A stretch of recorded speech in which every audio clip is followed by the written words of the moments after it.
Voy ahora a seguir con una serie pequeña, no creo que no va a ser muy larga, de audios sobre un tema que aunque no parezca, porque al comienzo no va a aparecer, pero apuntan a una sola cosa, la necesidad de la adoración. Porque muchos no lo tienen muy presente, o lo tienen como algo, pero sí, no en el primer plano que debería tener, absoluto, absoluto. Y para eso quería dar una visión del panorama actual.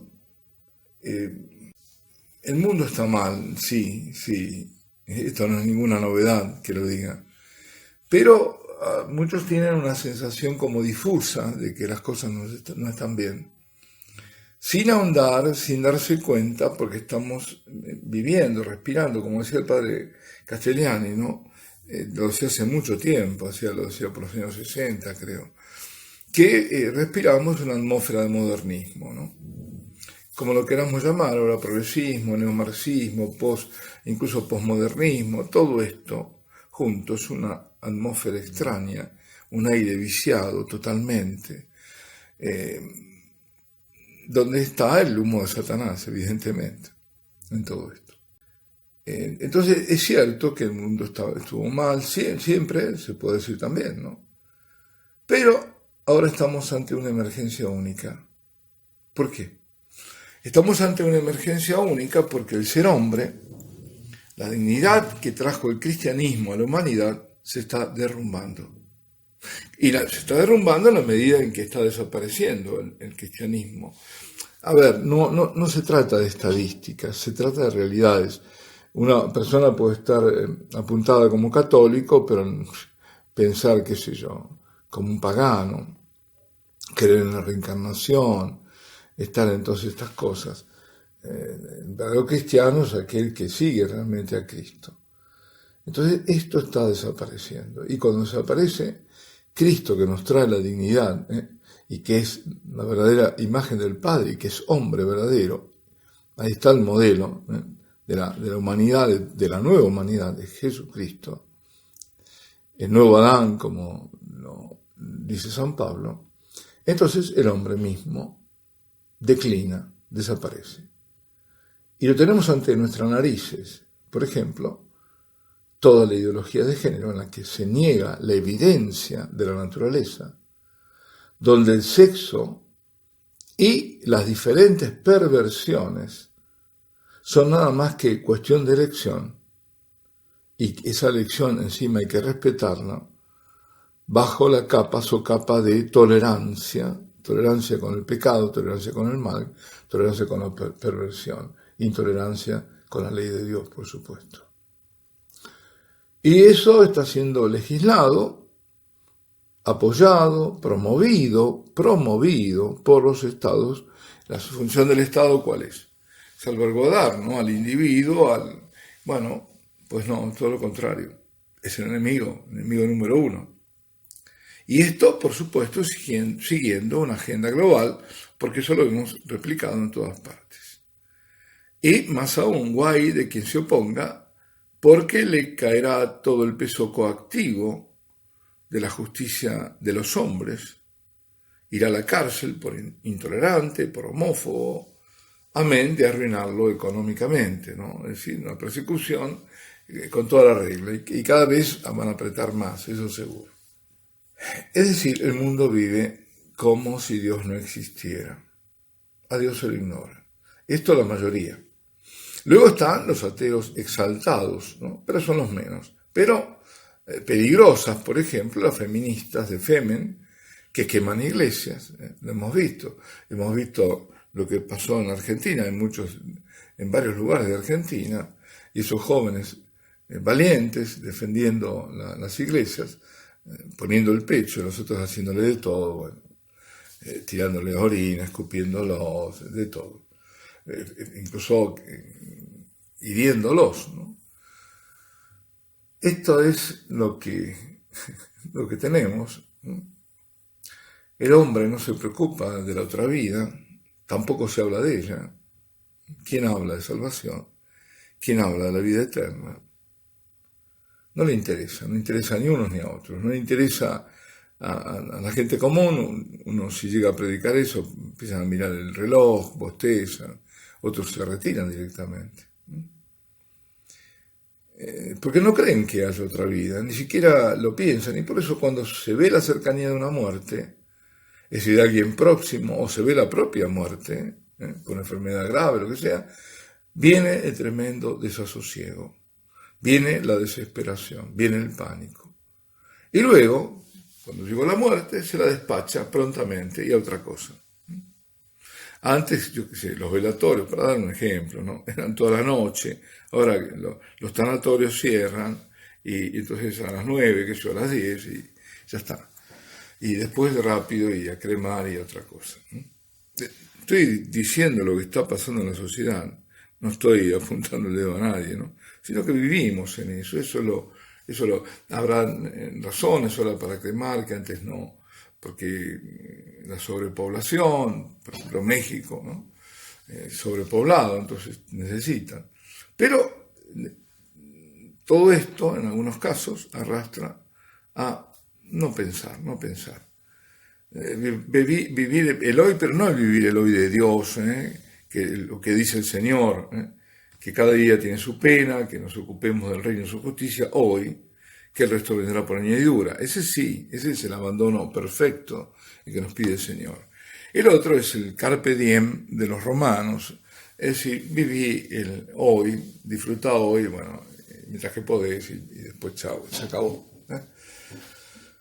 Se vive en una narcosis estimulada o provocada por adicciones, por ejemplo, a móviles. Todo el mundo con el móvil, a todos nos pasa. A ver, ¿qué fue lo último que acaba de llegar? Esa narcosis, deportes también, donde cada vez se pone más el deporte, y si es posible más copas, y esta copa y la otra copa, cosa que la gente continúe a estar ahí como adormilada, dormida, narcotizada. Los videojuegos, Instagram, Facebook, y cuánto artilugio tecnológico se les ocurran. Cada vez hay más y habrá más. Es decir, se vive en una gran manipulación también de la información en los medios, o de los medios, y así logran imponer un pensamiento único. Uno, por ejemplo, qué sé yo, entra por Yahoo, qué sé yo, por decir cualquier cosa, ¿no? Y entra por el lado de la web, ¿no? Para entrar al correo, entra por la web y ahí, ¡pum!, bombardeo de todas informaciones sesgadas en un sentido, totalmente condicionadas o condicionantes, que llevan con juicios de valores, que van formando de una forma ya casi imperceptible esa mentalidad que es el pensamiento único. Y la gente termina con ideas totalmente deformadas, inculcadas precisamente por la ideología dominante. Y esto en todos los ámbitos, sin darse cuenta. La gente ciertas cosas las piensa como terribles porque le han dicho que son terribles, y otras como normales porque la corriente es que todo eso es normal. Y esto y hay un espíritu acrítico, no hay un juicio crítico. Y esto en todos los ámbitos, en el ámbito sociopolítico, en el ámbito religioso, en el ámbito cultural, la historia, la ciencia, cómo se meten. Por ejemplo, los jóvenes creen en la historia que le cuentan y que es falsa. Todo eso, ¿no?, haciendo los buenos de un lado, que generalmente son los malos, y los malos, los buenos. Así, entonces, con la ciencia también, lo hemos dicho, el tema, por ejemplo, del calentamiento global, es el hombre el causante de todo el calentamiento global, lo cual no es cierto, pero esa la parte, esas teorías son las que son promovidas, son las mejor pagadas, etc. Y en lo religioso, ¿cuántos sedicentes católicos, por ejemplo, creen en la reencarnación? Al menos en Occidente, gran parte de la humanidad vive una autonomía radical de Dios. ¿Qué quiero decir con esto? Que cada uno se hace su propia ley. Y si no, ¿Cómo se explica que se admitan leyes abortistas en países que al menos nominalmente son católicos? Es decir, autonomía, ¿qué significa? Auto, nomos, yo, el auto, ¿no? Nomos, ley, yo mismo hago la ley, es mi ley. No es Dios quien dice qué está bien o qué está mal, sino la persona, más bien cada persona.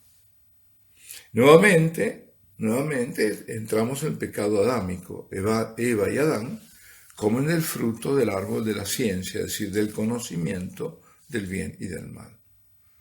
Es decir, soy yo el que digo esto está bien, esto está mal, no es Dios. Y esta corriente es tan grande y poderosa desde hace tanto tiempo, aún dentro de la misma iglesia, que el Papa Pablo VI, hay que recordarlo, se vio aislado en total soledad, sumamente criticado, cuando lanzó la encíclica Humanae Vitae, que ahora, no sé, la han tirado del cesto. En las consideraciones de la encíclica, el Santo Padre decía que, temiendo el gran crecimiento demográfico en relación a los recursos disponibles, justamente de nuevo ahora, ¿no? Es lo que estábamos viendo con el tema de la Pachamama, con el tema de la ecología y todo eso. Es decir, en la teoría malthusiana, gran crecimiento demográfico en relación a los recursos disponibles, grande era la tentación, decía el Papa, de las autoridades de oponer a ese supuesto peligro medidas radicales. A ellos se sumaban otros datos, como las nuevas exigencias socioculturales, que ponía dificultades en el sustento de numerosos hijos, y otros factores más aparecidos en el mundo moderno. Todo ello llevaba a limitar la procreación con métodos artificiales. Ante toda esa corriente, el Papa, con gran valentía y contra tantos, dentro de la Iglesia, reitera la moral de la Iglesia en el tema de la contraconcepción. Los tiempos cambian, pero los valores emanados de la ley de Dios son inmutables. Y ante esa inmutabilidad, ante el hecho que hay, por ejemplo, actos intrínsecamente malos en cualquier circunstancia, podrá haber atenuantes, sí, pero no hacer que algo que es intrínsecamente malo se convierta en bueno. Ante eso se le opone lo que el Papa Benedicto llamó la dictadura del relativismo, que no reconoce nada como definitivo, que abjura de la verdad, es decir, no hay verdad absoluta, sino verdades, tu verdad, mi verdad, y si no hay verdad, no hay moral, no hay actos intrínsecamente malos, tampoco hay justicia sin verdad, y por ende tampoco es posible la paz si no hay justicia. Y como decía el Papa Benedicto, que deja como última medida solo el propio yo y sus caprichos, sus antojos. Eso es lo único que queda. Y es lo que estamos viviendo. Aquí nos detenemos. Alabado sea Jesucristo, sea por siempre bendito y alabado.